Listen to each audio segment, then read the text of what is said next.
আজ বলবো রাম ঠাকুরের কথা, যার জন্মনাম রামচন্দ্র চক্রবর্তী।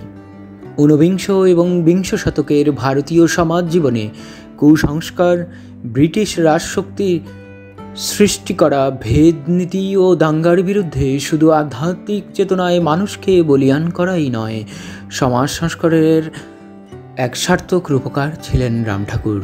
রাম ঠাকুরের একনিষ্ঠ ভক্ত ডক্টর যতীন্দ্রমোহন দাশগুপ্তকে বিশ্বকবি রবীন্দ্রনাথ বলেছিলেন, সমুদ্রেরও একটা কূল আছে, কিন্তু তোমার ঠাকুরের কোনো কূল কিনারে নেই।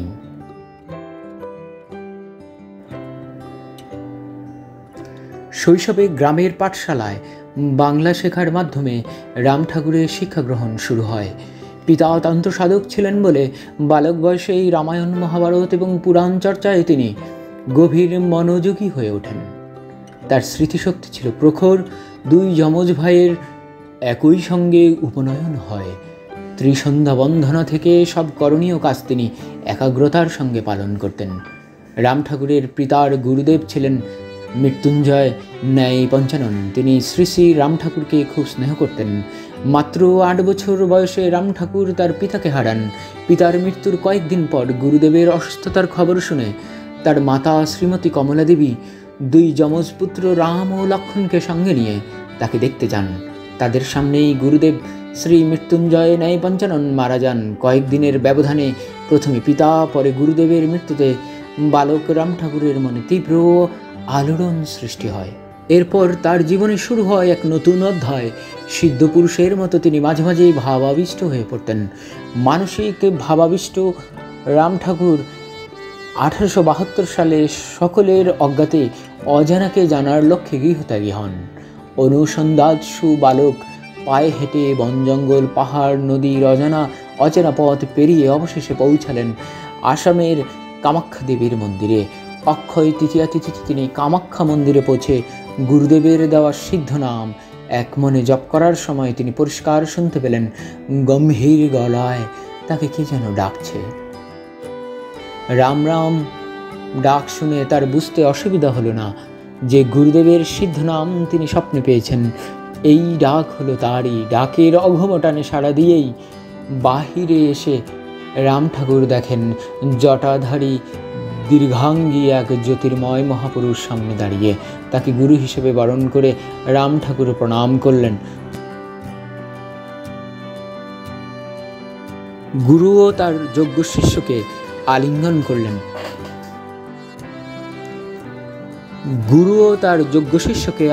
করলেন।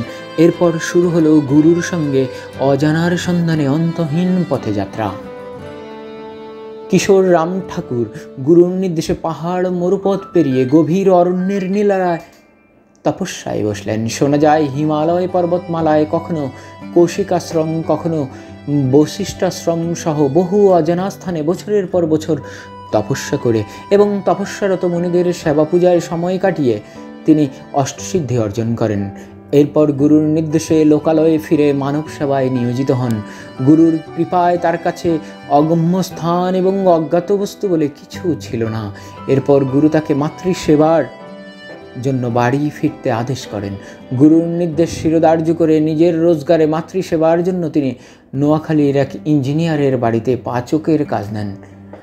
রাম ঠাকুরের নিষ্ঠার সঙ্গে রান্নার কাজ করতেন। সকলকে নিজের হাতের রান্না খাবার খাইয়ে আনন্দ পেলেও তিনি নিজে এসব কিছুই খেতেন না। সামান্য দুধ ও 2 টুকরো ফলাহারেই তার শরীর ছিল সুস্থ ও সবল। অচিরেই কর্মদাতা ইঞ্জিনিয়ার বুঝতে পারেন তার বাড়ির পাচক কোনো সামান্য মানুষ নন, এক মহাপুরুষ। রাম ঠাকুরের স্বরূপ জানার পর তিনি তাকে আর পাচকের কাজ করতে দেননি। এরপর রাম ঠাকুর ফেনী শহরে এক ওভারসিয়ারের অধীনে সরকারি কাজ নেন। সেই সময় নানা জাতির বহু মহিলা কর্মসূত্রে ফেনী শহরে থাকতেন। তাদের আপনজন বলে কেউ ছিল না। শ্রী শ্রী ঠাকুর নিজের হাতে রান্না করে এইসব মহিলাকে যত্ন সহকারে খাওয়াতেন। এদের কেউ অসুস্থ হলে মা বোনের মর্যাদায় সেবা করতেন। এই সেবা পরায়ণতা দেখে তখনকার মহকুমা হাকিম কবি নবীন চন্দ্র সেন শ্রী শ্রী রাম ঠাকুর সম্পর্কে লিখেছেন, পরসেবায় ছিল তার পরমানন্দ। জেলখানায় ইটখোলার ঘরে পাবলিক ওয়ার্কস প্রভুদের আনন্দ দিতে কখনো কখনো বারাঙ্গনারা হাজির হতো। রাম ঠাকুর তাদেরও রান্না করে খাওয়াতেন, মাতৃজ্ঞানে সেবা যত্ন করতেন। তৎকালীন কুসংস্কারচ্ছন্ন সমাজে যেখানে ছোঁয়াছুঁয়ির নামে সূচিবায়ুগ্রস্ত মনোভাব, বর্ণবৈষম্যের মতো কুপ্রথার প্রভাব ছিল, তখন নিষ্ঠাবান ব্রাহ্মণ পরিবারে অকৃতদার যুবকের এই হেন আচরণকে সমাজ বিপ্লবের এক উদাহরণ হিসেবে উল্লেখ করা যেতে পারে।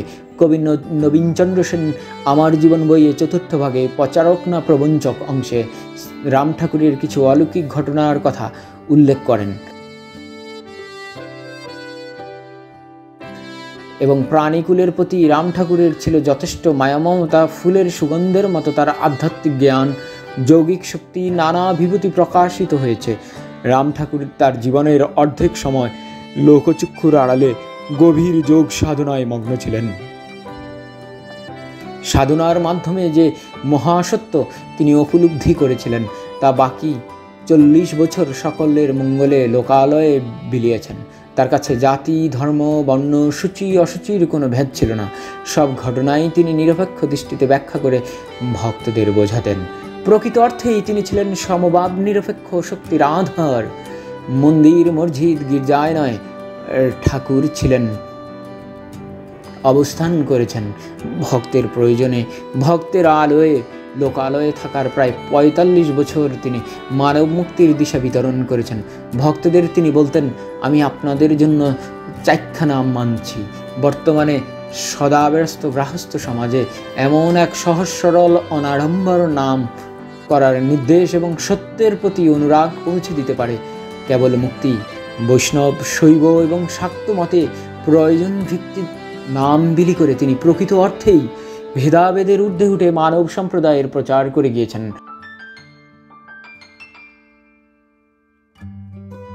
তিনি শুধু আধ্যাত্মিক গুরুও নন, তিনি জন্মাজন্মান্তরের মা, বাবা ও বন্ধুও বটে। তার অঘম বাণী, শান্ত হইলেই শান্তি পাওয়া যায়। রাম ঠাকুর।